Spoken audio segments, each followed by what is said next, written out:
Valentine's and days because you had Victor Kiriakis and beautiful sets, and the Shane Kim romance was really, really hot and heavy at that time, and it was wonderful. What do you like the best about the character of Kimberly Brady? What I like best about her?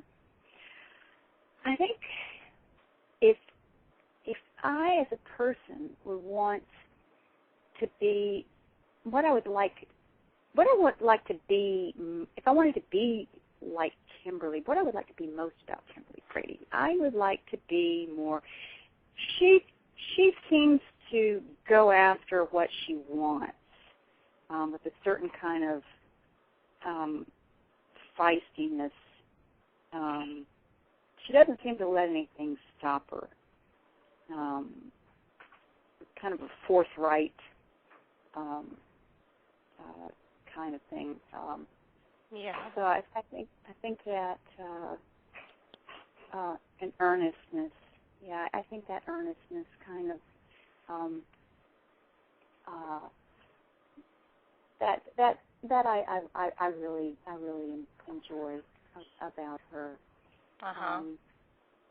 Do you have a favorite scene, a favorite Kimberly scene that you've ever, or actually any show, even Search for Tomorrow, Young, the rest of it?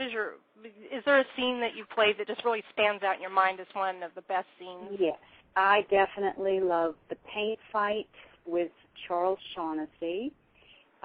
It is on YouTube when they actually had been split. It was when Shane was with Kayla, and Kimberly's painting her new place with those roller paints, and Shane comes in to help her paint, and they end up having a paint fight and getting paint all over each other, and she globs red or brown roller paint up and down his face, and he does the same with her, and they have paint all over each other's hair, their face, their clothes. They're running up and down the stairs painting each other. They have a paint sword fight, and Kayla walks in.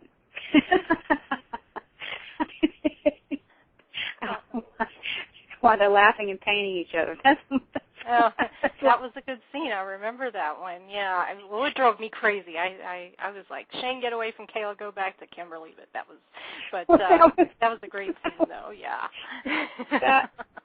that may have been, yeah. Or when he's teaching her to ride a horse, I think, or to saddle or get up on a horse. I think I do remember that.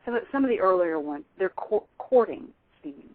I have a question from my friend Meg, who was in the chat room, and she wants to know, what was your first impression of Charles Shaughnessy, and what is your favorite moment with him on set? Favorite moment with Charlie? There are many, but I remember when I was pregnant with Josh, my first son, and I was really tired. It had been one of those days where we were trying to tape 100 pages or some ridiculous amount, and we laid down in the middle of this heap of clothes or cables or something in the middle of the cameras. And we looked up, and it was the weirdest configuration on the ceiling. And we were in the middle of all this mess of cables and debris. And I remember it was like two kids. I had this great big belly with my first child. We were dog tired. I think we were running from some dragon or whatever who stole a diamond, or he was ISA spy, and we'd been working 12 hours, and we were like two kids laying in a mud puddle and looking up at the ceiling, and we were like counting the lights on the ceiling like they were stars. And I remember that was like my buddy, my pal, and I called him Chuck. Oh. Well, yeah, I think that friendship really resonated with Shane and Kim as a couple too. The Gloria Loring song, "Friends and Lovers." That's absolutely what they were. That's why that song worked so well for them. Yeah. It was just we were just tuckered out, pitched the tent. There's my pal Chuck. It's just so funny thinking of him as Chuck. Anyway, I have another chat. Okay, go ahead. Another chat question of from Kim Donovan, screen name on the chat room.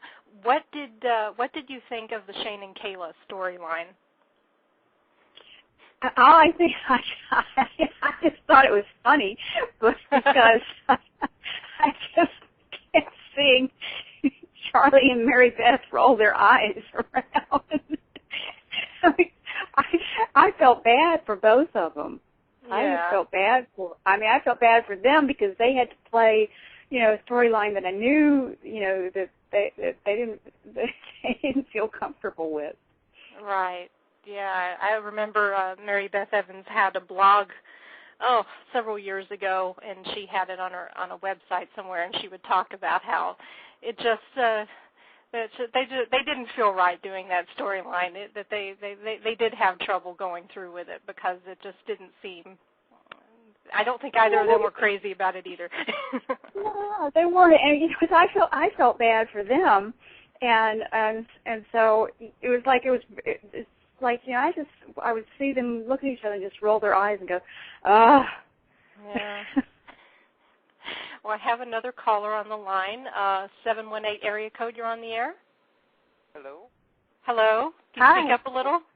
This is Matthew. Oh. Hi, Matthew. Hi, Matthew. Hi, Patsy. How are you? Hi, Matthew. I'm fine. How are you?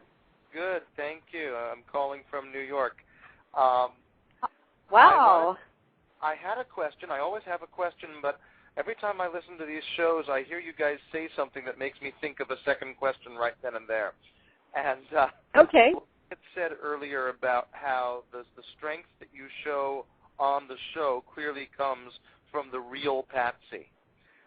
And I think that's 100% true. Do you remember a wonderful movie called My Favorite Year with Peter O'Toole? Oh, yes. As soon as she said that, it made me think of that great speech the young fan makes when he says, you could never have played those heroes unless somewhere inside you had that kind of courage, because no one's that good an actor. Oh. and I think that absolutely applies to you and your story and the stories you guys have been telling tonight. Oh, beautiful. Oh, Matthew, that's great.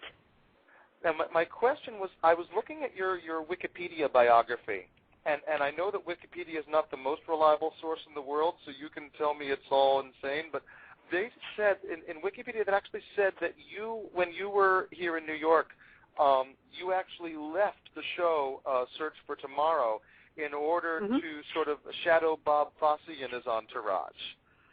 I did. I was just following them around like a dog.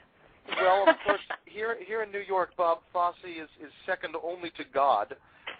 So my question is, how'd that go? well, of course, I was just following wherever the classes they went to take classes. I would hover in the back and stumble around.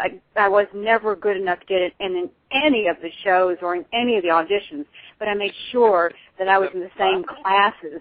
Yes, falling on my face. I would fall on my face with the best of them, but at least I was falling on my face with the same dancers that were in Bob Fosse's entourage. That's excellent. Matthew, I fell on my face in style. Hey,